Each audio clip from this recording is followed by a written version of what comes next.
एक जांच agency ED को दुरुपयोग करते हुए, बेजा इस्तेमाल करते हुए हिंदुस्तान की आज़ादी की जंग में अहम भूमिका जिस पत्रिका ने निभाई थी, आप सब पत्रकार हैं, आप जानते हैं नेशनल हेराल्ड उस पत्रिका की नाम भी है, और जवाहरलाल नेहरू से लेकर सरदार वल्लभ भाई पटेल, रफ़ी अहमद किदवाई, नरेंद्र देव सब मिलके ये नेशनल हेराल्ड और इसके साथ साथ का हिंदी और उर्दू भाषण हिंदुस्तान के लोगों को आज़ादी की जंग में शामिल करने के लिए शुरू किए थे पहल। और आज जो आज़ादी की समय में वॉइस ऑफ फ्रीडम स्ट्रगल थे, हिंदुस्तान की आज़ादी की जो स्वर थी, आज उस नेशनल हेराल्ड को और उनकी छवि को धूमिल करने के लिए और साथ साथ कांग्रेस पार्टी की छवि को धूमिल करने के लिए एक नापाक इरादे के साथ जांच एजेंसी ईडी को दुरुपयोग करते हुए हमारे खिलाफ एक साजिश छेड़े गए।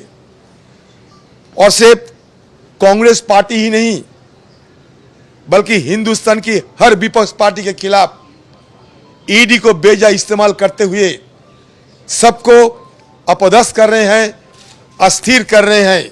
विपक्ष जितने सरकार चलाते हैं हिंदुस्तान में, सबको अस्थिर और अपदस्थ कराना ये सरकार की एक मुद्दा बन चुके हैं। और ये मुद्दे को अमल करने के लिए ये सरकार ईडी को दुरुपयोग करते आ रहे हैं। तो आज ईडी सरकार की एक औजार बन चुके हैं विपक्ष पार्टियों को नस्तनाबूद करने के लिए, विपक्ष पार्टियों को अस्थिर और अपदस्थ करने के लिए। मोदी चाहते हैं कि हिंदुस्तान सिर्फ कांग्रेस मुक्त नहीं बल्कि विपक्ष मुक्त होना चाहिए। हम सदन में सिर्फ हमारा बात रखने का कोशिश की और ओपी 1 से 2 मिनट की समय मांगे थे कि सिर्फ हमारे बात तो रखने का मौका दिया जाए। सदन किस लिए है? विपक्ष अपना बात रखने को ना पाए तो सदन की हैसियत क्या है, अहमियत क्या है? लेकिन वो भी सत्तारूढ़ पार्टी हमें नहीं देते हैं। मजबूरन हमें ये सरकार की ध्यान आकर्षण करने के लिए ये बार बार हमें अपना गुहार लगाते आ रहे हैं। और इसके चलते चर्चा तो नहीं करते, बोलने का तो मौका नहीं दिया जाता, उल्टे ये सदन को एडजॉर्न किया जाता है, बंद किया जाते हैं। फिर भी हमें उम्मीद है कि हमारा बात 2 बजे तक जब सदन फिर चलेगी तब हमारे बात रखने का मौका मिलेगी। ये उम्मीद के साथ हम लोग सदन में ठहरे हैं। हम सरकार को बार बार ये गुहार लगाते आए हैं कि हमारी बात रखने को अधिकार हमें दिया जाना चाहिए। सरकार क्यों इतना डरते हैं हमारा बात पेश करने के लिए?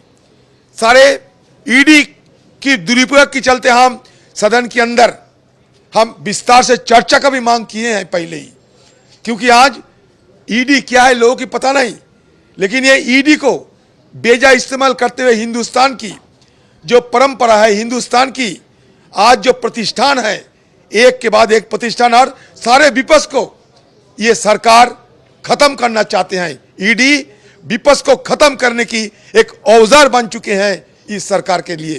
तो इसलिए हमें सदन के अंदर ये बात उठाने की बार बार गुहार कर रहे हैं। तिरंगा के लिए कांग्रेस को कोई अगर पाठ ना पढ़ाए तो बेहतर होगी। मोदी जी को पहले सोचना चाहिए हिंदुस्तान के तिरंगा के लिए मेहर अली साहब, उनका योगदान मोदी को सोचना चाहिए और स्वीकार करना चाहिए। नंबर 1। नंबर 2, दिन रात गांधी जी के बारे में ये मोदी सरकार हिंदुस्तान के हर लोगों को पाठ पढ़ाते हैं।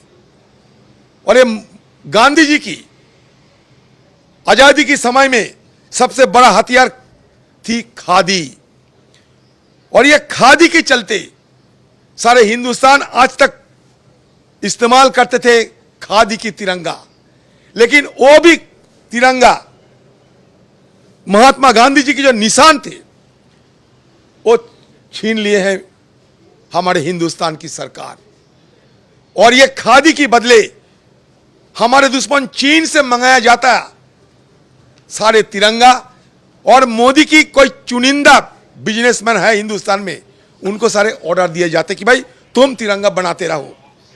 लेकिन जो गरीब लोग खादी के चलते छोटा मोटा धंधा करते थे, जिसके लिए मोदी कहते कि सबको आत्मनिर्भर होना चाहिए, वो आत्मनिर्भरता की धज्जियां उड़ाते हुए एक खादी की सारे अधिकार और खादी की बनाए हुए सारे तिरंगा आज हिंदुस्तान के आम लोगों से छीना जा रहे हैं।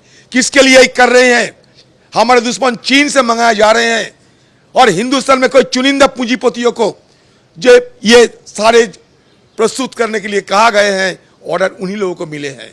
और इसलिए तिरंगा के बारे में, जिस तिरंगा को कभी बीजेपी ने माना नहीं, आजादी के बाद ये तिरंगा के खिलाफत करते थे बीजेपी पार्टी, और भगवा ध्वज के लिए बार बार सवाल करते थे। ये तिरंगा को जिन्होंने माना नहीं कभी, आज वो तिरंगा की सामने रख के हिंदुस्तान के आम लोगों को दोबारा गुमराह करना चाहते हैं। हिंदुस्तान के सब लोग जानते हैं तिरंगा मतलब गांधी, तिरंगा मतलब आजादी की आंदोलन। आजादी के आंदोलन में बीजेपी पार्टी की क्या भूमिका रही, इतिहास इसका गवाह है।